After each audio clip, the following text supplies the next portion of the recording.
Hello friend, welcome to ये tutorial YouTube channel. Friends, हम सब तीसरा पार्ट देखेंगे आज मनोविज्ञान का, जो अधिगम के नियम, अधिगम में उनका महत्व से संबंधित है। इसके पहले का पार्ट आप लोग प्लेलिस्ट में जा करके देख सकते हैं और डिस्क्रिप्शन बॉक्स में लिंक भी दिया हुआ है, वहाँ पे भी देख सकते हैं, जो आपके C TET, super TET, UP TET सभी परीक्षा के लिए काफ़ी हेल्पफुल होगा। कुल इसमें 35 प्रश्न रखे गए हैं, जो आपके एग्जाम के लिए काफ़ी मदद करेगा। तो अंत तक वीडियो को जरूर देखिएगा और चैनल को सब्सक्राइब, लाइक जरूर कीजिएगा। बेल आइकन पर प्रेस कर लीजिएगा ताकि आने वाले वीडियो का नोटिफिकेशन आप सभी को सबसे पहले मिल सके। तो चलिए प्रश्न को शुरू करते हैं और आज का पहला प्रश्न देखते हैं। 71 नंबर है। कल्पना जितनी अधिक होगी, सूर्य की क्षमता का विकास उतना अधिक होगा। यह मत किसका है? यह किसने कहा था? तो इसमें कोई नहीं कहा था, ये कहा था किसने? कोहलबर्ग ने।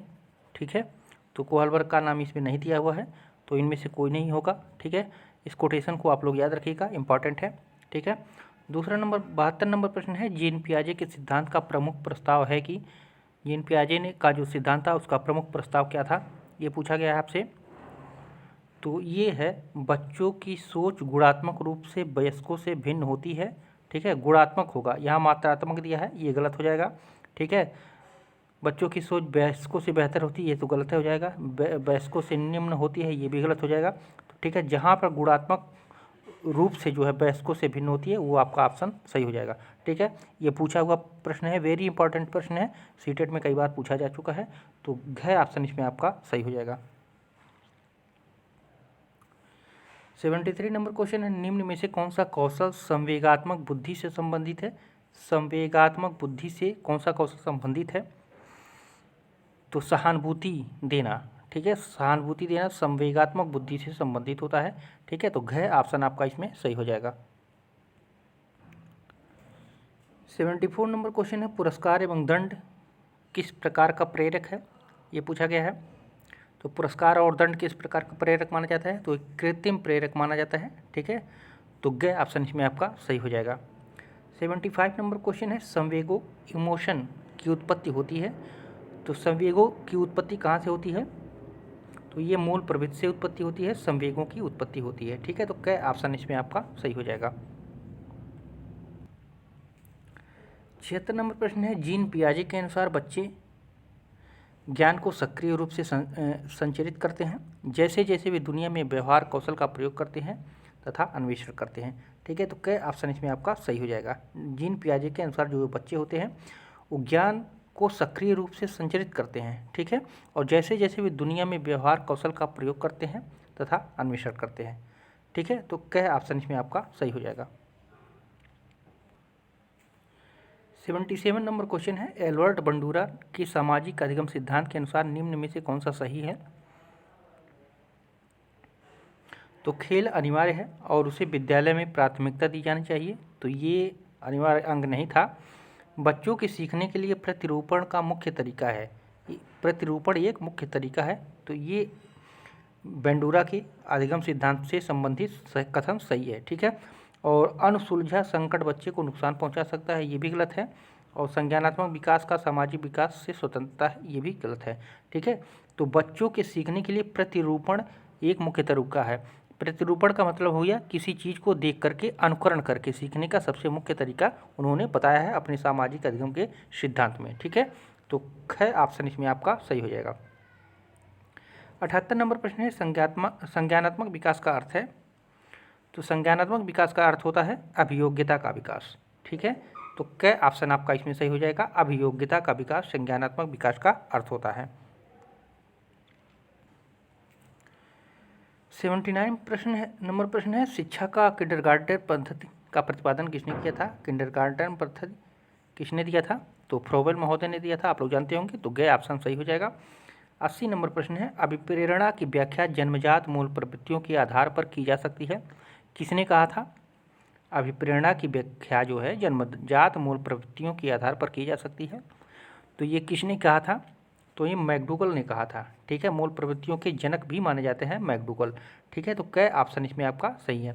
14 प्रकार के मूल प्रवृत्तियों का वर्णन किया है। ठीक है, तो मूल प्रवृत्तियों के जनक, और ये परिभाषा बार बार पूछा जाता है, तो इम्पॉर्टेंट परिभाषा है, इसको आप लोग याद रखिएगा। 81 नंबर प्रश्न है, निम्न में से कौन जन्मजात प्रेरक नहीं है, पूछा है यहाँ पे, नहीं पूछा है। तो आदत जो होती है जन्मजात नहीं होती है, आदत हम अनुकरण के द्वारा सीखते हैं, देख करके सीखते हैं, जैसी घर की समाज की आदत रहती है उसी तरह से बच्चा जो है सीखता है, ठीक है। तो ये जन्मजात प्रेरक में नहीं आता है। 82 नंबर है, वाइगोत्स्की के अनुसार सीखने को पृथक नहीं किया जा सकता, किससे नहीं किया जा सकता, तो उसके सामाजिक संदर्भ से, ठीक है। एक ट्रिक है यहाँ पे, जहाँ भी सामाजिक आवे वो कोटेशन आपको वाइगोत्स्की के लिए सही हो जाता है, ठीक है। तो उसके सामाजिक संदर्भ से, ठीक है, सामाजिक सिद्धांत जो है वाइगोत्स्की ने ही दिया था, ठीक है। तो जहाँ पे जिसको ऑप्शन में जो है सामाजिक का नाम आवे उसको आप लोग सही कर सकते हैं, 100% सही होता है, ठीक है। 83 नंबर प्रश्न है, पियाजे तथा वाइगोत्स्की के अनुसार एक रचनात्मक कक्षा कक्ष में अधिगम कैसा होता है, तो शिक्षार्थियों द्वारा स्वयं सृजित किया जाता है, जो एक सक्रिय भूमिका निभाते हैं, ठीक है। पियाजे तथा वाइगोत्स्की के अनुसार एक रचनात्मक कक्षा जो होता है, कक्षा कक्ष होता है, उसमें शिक्षार्थियों द्वारा स्वयं सृजित किया जाता है, जो एक सक्रिय भूमिका निभाते हैं, उसको जो है एक रचनात्मक कक्षा कक्ष के रूप में देखते हैं, कौन, पियाजे और वाइगोत्स्की, ठीक है। तो ख ऑप्शन आपका इसमें सही हो जाएगा। 84 नंबर प्रश्न है, मूल प्रवृत्तियों को 14 प्रकार से किसने वर्गीकृत किया है, तो आप लोग जानते होंगे, मैकडूगल ने, ठीक है। तो ख ऑप्शन सही हो जाएगा। 85 नंबर प्रश्न है, किसी दूसरी वस्तु की अपेक्षा एक वस्तु पर चेतना का केंद्रीकरण ही अवधान है, यह परिभाषा किसके द्वारा दिया गया है, तो ये डाम्बेल द्वारा दिया गया है। इंपॉर्टेंट प्रश्न है, ठीक है। अवरोधन और अवधान से जब प्रश्न पूछा है तो ये परिभाषा जरूर पूछा जाता है, ठीक है। किसी दूसरी वस्तु की अपेक्षा एक वस्तु पर चेतना का केंद्रीकरण जो होता है वही अवधान कहलाता है, ये कहा था डाम्बेल महोदय ने। तो क ऑप्शन सही हो जाएगा, ठीक है। 86 नंबर प्रश्न है, जीन पियाजे एवं लेव वाइगोत्स्की जैसे संरचनावादी अधिगम को किस रूप में देखते हैं, तो सक्रिय विनियोजन से अर्थ निर्माण की प्रक्रिया के रूप में, सक्रिय विनियोजन से जो है अर्थ निर्माण की प्रक्रिया के रूप में देखते हैं, ठीक है, जीन पियाजे और वाइगोत्स्की, ठीक है। अधिगम को किस रूप में देखते हैं, तो सक्रिय विनियोजन से अर्थ निर्माण की प्रक्रिया के रूप में देखते हैं। तो घ ऑप्शन आपका इसमें सही हो जाएगा। 87 नंबर प्रश्न है, शिक्षण के आधार पर इसके कितने चर हैं, शिक्षण के आधार पर इसके कितने चर हैं माने गए हैं, तो इसके 3 चर माने गए हैं, ठीक है। कौन कौन, शिक्षक, शिक्षार्थी और पाठ्यक्रम, ठीक है। 3 चर माने गए हैं शिक्षक के आधार पर इसके, ठीक है। तो 3 चर माने गए हैं, ग ऑप्शन सही होगा।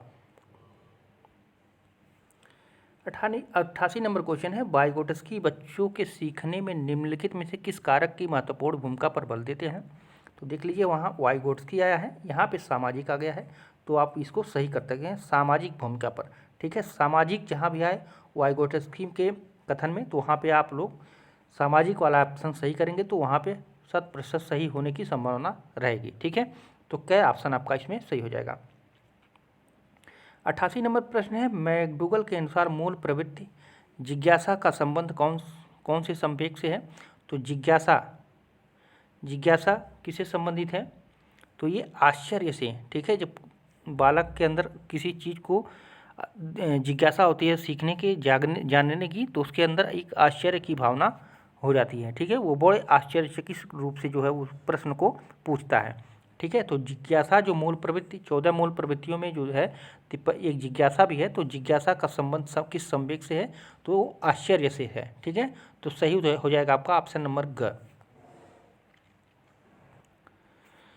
90 नंबर प्रश्न है, यहाँ पे खाली स्थान है, के अतिरिक्त मतलब किसके अतिरिक्त निम्नलिखित सभी तथ्य संकेत हैं कि बच्चा कक्षा में संवेगात्मक और सामाजिक रूप से समायोजित है,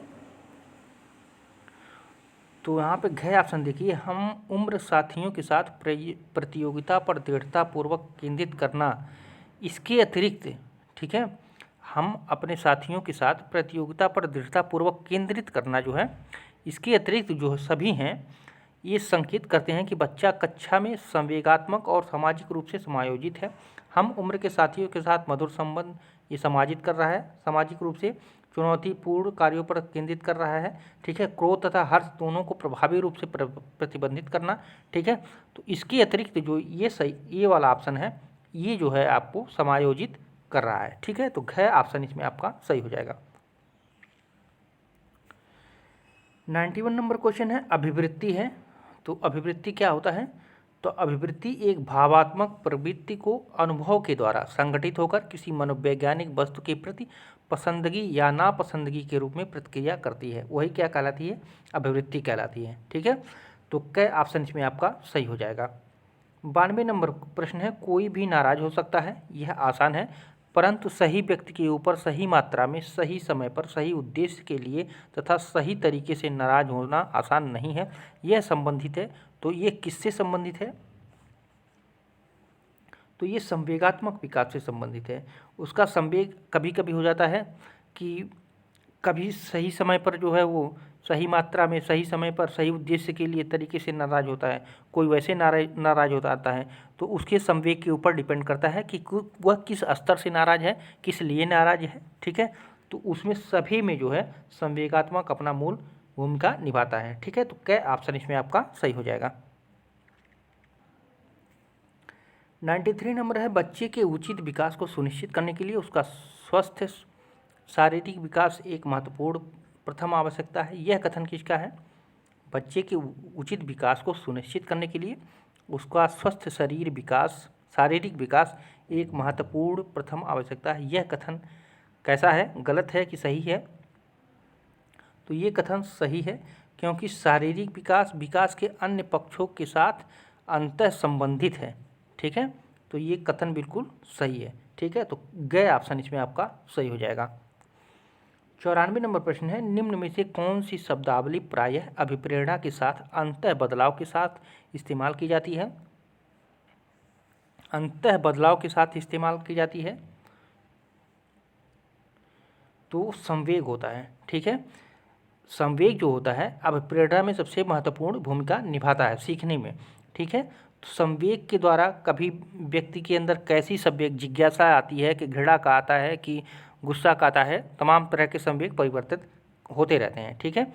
तो अभिप्रेरणा में सबसे बड़ा महत्वपूर्ण रोल होता है संवेग का, ठीक है। तो ख ऑप्शन इसमें आपका सही हो जाएगा। 95 नंबर प्रश्न है, प्रेरणाएं अनुभूतियों के संतुष्टिकरण की अवस्थाओं तक पहुँचने और वैयक्तिक लक्ष्यों को प्राप्त करने में आवश्यकता को संबोधित करती है। तो किसको संबोधित करती है वो? तो भावात्मक जो प्रेरणाएं होती हैं वो संबोधित करती हैं, ठीक है। भावात्मक प्रेरणाएं जो होती हैं अनुभूतियों के संतुष्टिकरण जो हम अनुभूति करते हैं उसके संतुष्टिकरण की अवस्थाओं तक पहुंचने और व्यक्तिगत लक्ष्यों को प्राप्त करने की आवश्यकता को जो है संबोधित करती है। कौन? जो भावात्मक प्रेरणाएं होती हैं, ठीक है। अगर भावात्मक प्रेरणाएं हमारे अंदर है तो हमारे व्यक्तिगत लक्ष्य, जो हमारा लक्ष्य हमने निर्धारित किया है उसको प्राप्त करने के लिए हमारी मदद करेंगे, ठीक है। तो ख ऑप्शन इसमें आपका सही हो जाएगा। 96 नंबर प्रश्न है, राजेश गणित की समस्या को हल करने के लिए पूरी तरह से संघर्ष कर रहा है। उसका आंतरिक बल जो उसे उस समस्या को पूरी तरह से हल करने के लिए विवश करता है, तो किस रूप में जाना जाएगा? तो उसको किस रूप में जाना जाएगा? तो वो प्रेरक के रूप में जाए, वो प्रेरक का कार्य कर रहा है, ठीक है। उसको प्रेरक उस कार्य को करने के लिए उसको विवश कर रहा है, ठीक है। तो यहाँ पे क्या ऑप्शन आपका इसमें सही हो जाएगा। 97 नंबर प्रश्न है, बाह्य अभिप्रेरणा में समावेशित किया जाएगा। तो किसको समावेशित किया जाएगा? प्रशंसा और दोषारोपण, ये भी बाह्य अभिप्रेरणा है। प्रतिद्वंद्विता, ये भी बाह्य अभिप्रेरणा है कि मतलब कोई खेल हो रहा है तो बाहरी लोग उसको शाबाशी देते हैं तो उसमें प्रतिद्वंद्विता और वो अच्छे से करता है तो ये भी हो जाएगा बाह्य अभिप्रेरणा। पुरस्कार दंड, ये भी बाह्य हो जाएगा। और परिणाम, ये भी बाह्य अभिप्रेरणा हो जाएगा, ठीक है। तो इसमें सभी जो है बाह्य अभिप्रेरणा के रूप में जाने जाते हैं, ठीक है। तो घ ऑप्शन इसमें आपका सही हो जाएगा। 98 नंबर प्रश्न है, निम्नलिखित में से कौन अपने बच्चे को आंतरिक प्रेरणा दे रहा है? तो वहाँ पे घ ऑप्शन देख लीजिए। विज्ञान विषय में सर्वोच्च अंक पाने पर मुकेश कुमार आंतरिक रूप से प्रेरित कर रहा है, ठीक है।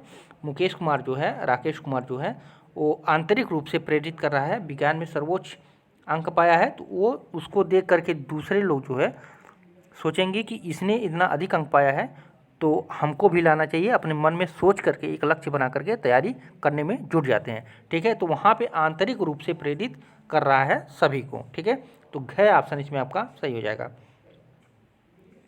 99 नंबर प्रश्न है पावलोव के अनुबंधन सिद्धांत में किसे सबसे अधिक महत्व दिया गया है? तो सामीप्यता को।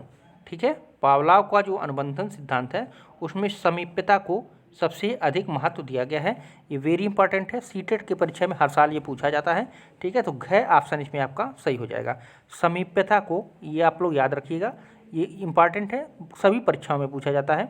ठीक है, तो घ ऑप्शन इसमें आपका सही हो जाएगा। 100 नंबर प्रश्न है प्राचीन अनुबंधन के संबंध में निम्नलिखित में से कौन सा कथन असत्य है? नेगेटिव पूछा है।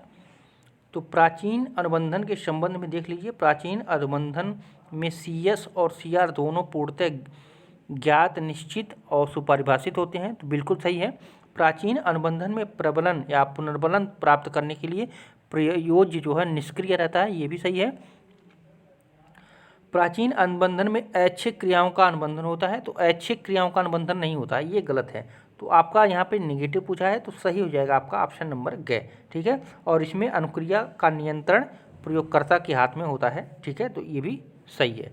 ठीक है, तो यहाँ पे नेगेटिव पूछा है, तो ग ऑप्शन आपका इसमें सही हो जाएगा। 101 नंबर प्रश्न है निम्नलिखित में से किसके अनुसार नैमित्तिक अनुबंधन के 8 प्रकार होते हैं? तो किसने बताया है नैमित्तिक अनुबंधन के 8 प्रकार?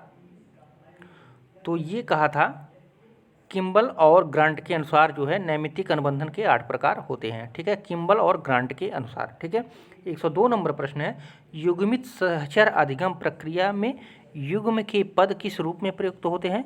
युग्मित सहचर अधिगम प्रक्रिया में युग्म के पद जो होते हैं वो किस रूप में प्रयुक्त होते हैं, ये पूछा गया है।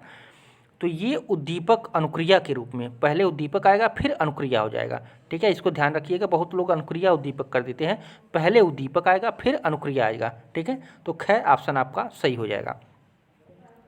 103 नंबर है प्रशिक्षण स्थानांतरण का सर्वसम अवयव सिद्धांत। सर्वसम अवयव सिद्धांत मूलतः किसके द्वारा प्रतिपादित किया गया था?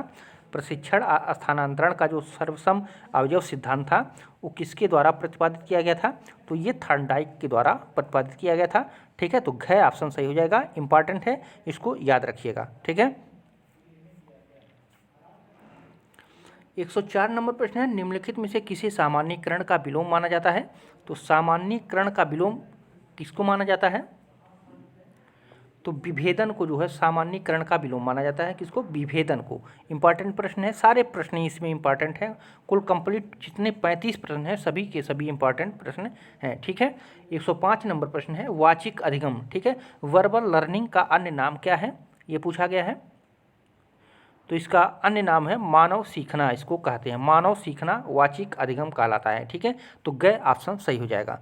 ठीक है, तो फ्रेंड्स ये रहे महत्वपूर्ण 35 प्रश्न। सभी प्रश्नों को अच्छी तरीके से तैयार कीजिएगा, आपके सभी एग्जाम के सभी टेट परीक्षाओं के लिए, सुपर टेट परीक्षाओं के लिए काफ़ी हेल्प करेगा। पूरा वीडियो देखने के लिए आप सभी को धन्यवाद। फिर मिलते हैं अगले पार्ट में।